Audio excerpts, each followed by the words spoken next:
Olá, amigos do canal É Tempo de Oração. Os pais da igreja, esse é o assunto que nós vamos trazer para todos vocês. Quem são os pais da igreja primitiva para a história? O que a história fala, o que a história pensa desses pais da igreja e quem são eles? Antes, porém, nós iremos realizar uma oração. Vamos fazer diferente. Hoje, vamos orar. Eu gostaria de que você se concentrasse, fechasse os seus olhos e enquanto eu oro, você ora também. Vamos juntos?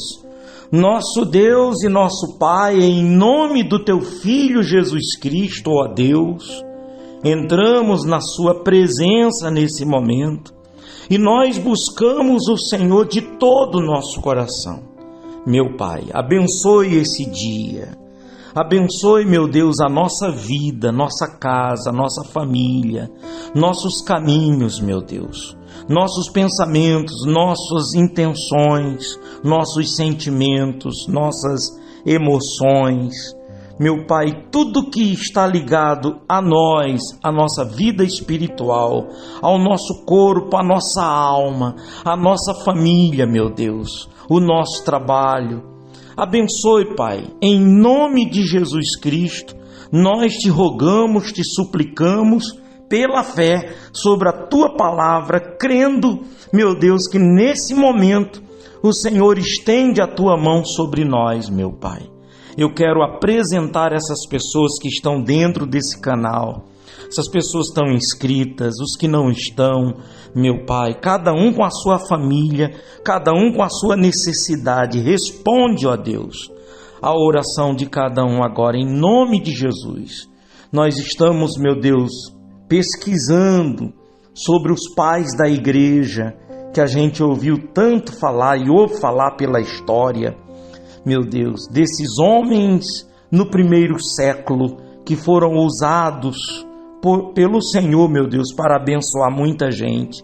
Que assim também o Senhor nos use nos dias de hoje, no final dos tempos, meu Deus, que o Senhor nos use para abençoar as pessoas.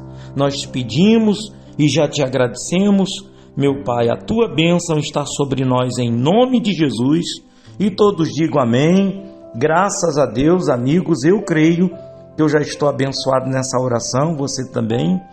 Escreva aí nos comentários, amém, ligando na terra e no céu a sua vitória, e determine que você será uma pessoa muito usada por Deus para abençoar, para ajudar outras pessoas, tá bom? É isso, é esse meu dilema diante de Deus. Meu Deus, me abençoe para que eu possa abençoar o meu próximo. Se você quiser escrever também, aí escreva, me abençoe para que eu possa abençoar o meu próximo. Legal, né? Muito bem, dê um joinha quem não deu ainda, se inscreva quem não é inscrito. E eu gostaria que você continuasse aqui comigo nessa pesquisa que eu estou fazendo. Eu vou ler aqui algumas coisas dos meus rabiscos aqui, das minhas anotações, tá? E estamos falando sobre os pais da igreja, né? Quem são os pais da igreja primitiva? O que a história pensa, o que a história diz.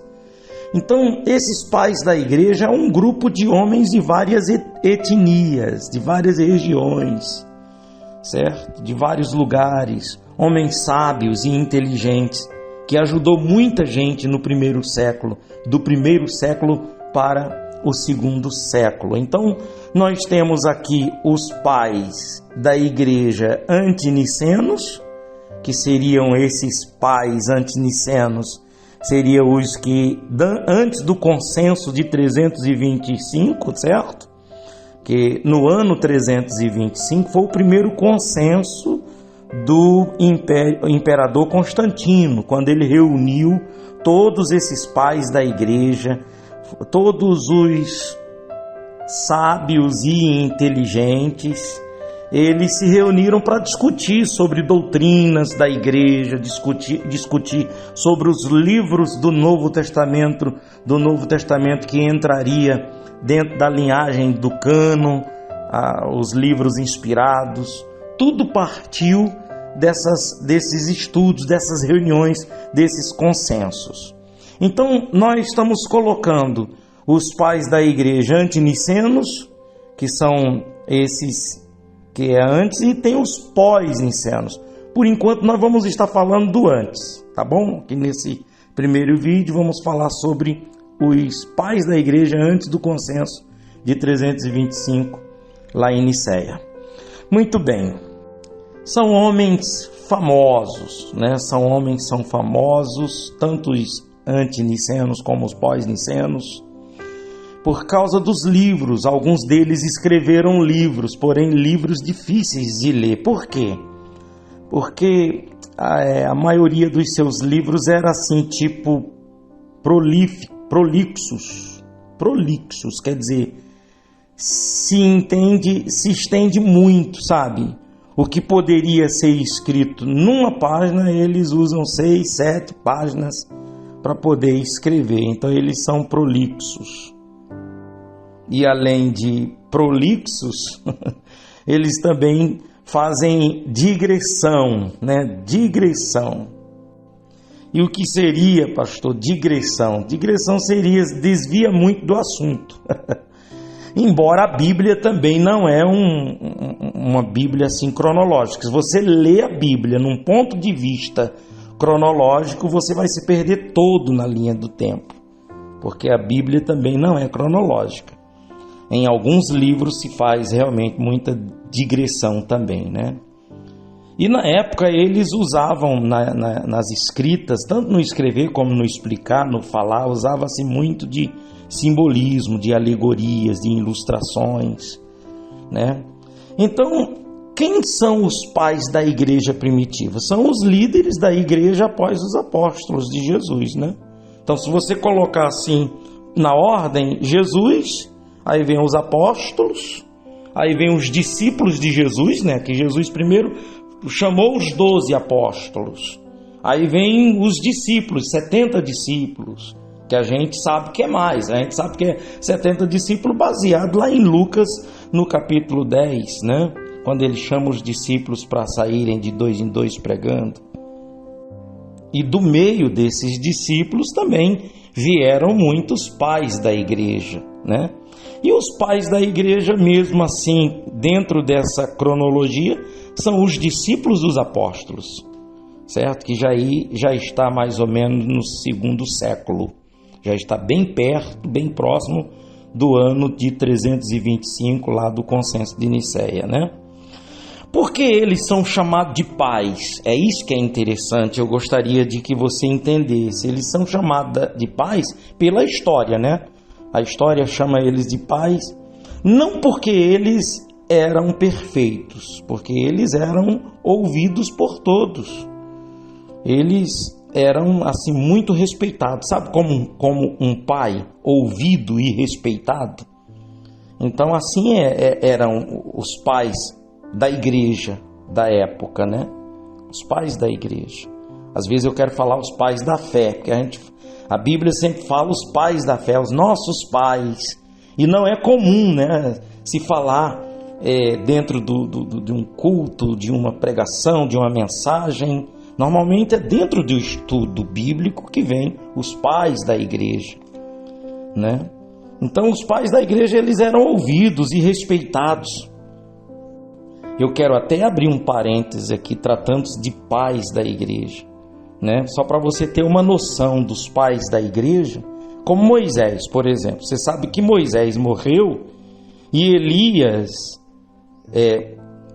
também é outro que eu trago aqui como exemplo. E Jesus, Moisés morreu e Josué ficou chorando. Você vê que no livro de Josué já começa Deus dizendo: meu servo é morto. Em outras palavras, levanta, agora é a tua vez. Porque ele ficou chorando, se lamentando muito, sofreu muito com a morte de Moisés. Elias foi um pai também para Eliseu, que na hora quando Elias vai ser arrebatado, Elias diz: me pede o que tu queres que eu te darei. Eu quero o teu espírito dobrado, sua porção de espírito dobrado. Imagina vocês. Eles eram tratados como um filho para poder querer fazer um pedido desse, né? Via realmente Elias como um grande homem de Deus, como um pai. E Jesus, né, os apóstolos. Tem vários outros exemplos dentro da Bíblia, mas eu estou trazendo aqui Moisés, quando Josué ficou chorando com a morte dele, lamentando. Elias, que Eliseu também pegou porção dobrada do seu espírito, né? E Jesus Cristo, os 12 apóstolos, os 11 apóstolos, que ficaram se lamentando muito com a ascensão de Jesus quando ele sobe aos céus, né? Muito bem, fechando o parêntese, aqui voltando para os pais, eles permaneceram firmes pela verdade, embora tinha aqueles que eram diferentes, né, como o Tertuliano, que era de personagem forte, Jerônimo, que tinha dificuldade de relacionamentos com pessoas, o Cirilo também, que era outro difícil de conviver, segundo a história, mostra isso. E nós temos ponto de vista diferente no sentido em relação aos pais da igreja. Por exemplo, o ponto de vista católico, dos católicos romanos, e a igreja ortodoxa, a igreja anglicana também, esses pais da igreja são considerados santos, e alguns deles são até canonizados, né? Esse é o ponto de vista, né, como eles veem, né? Já o ponto de vista dos protestantes, dos evangélicos, né, tanto os reformados como os pentecostais, não são todos que permanecem na santa doutrina dos apóstolos e que aprenderam com Cristo. O ponto de vista deles é que tiveram alguns pais da igreja, a história mostra nisso, que eles se desviaram um pouco da sua doutrina, certo? Então, não são todos, nós estamos se referindo a esses antinicenos, quer dizer, antes do consenso de Nicéia de 325. Não são todos que permanecem na santa doutrina dos apóstolos que aprenderam com Cristo. Muito bem, eu vou parando por aqui, justamente porque nós já estamos em 12 minutos de gravação, de vídeo, e para não ficar se estender, eu vou fazer no segundo, continuo no segundo, tá bom? Está interessante para você, então você depois assiste o outro. Muito bem, fiquem com Deus, Deus abençoe a todos, dá um joinha aí quem não deu, se inscreva quem não é inscrito, e até o próximo vídeo.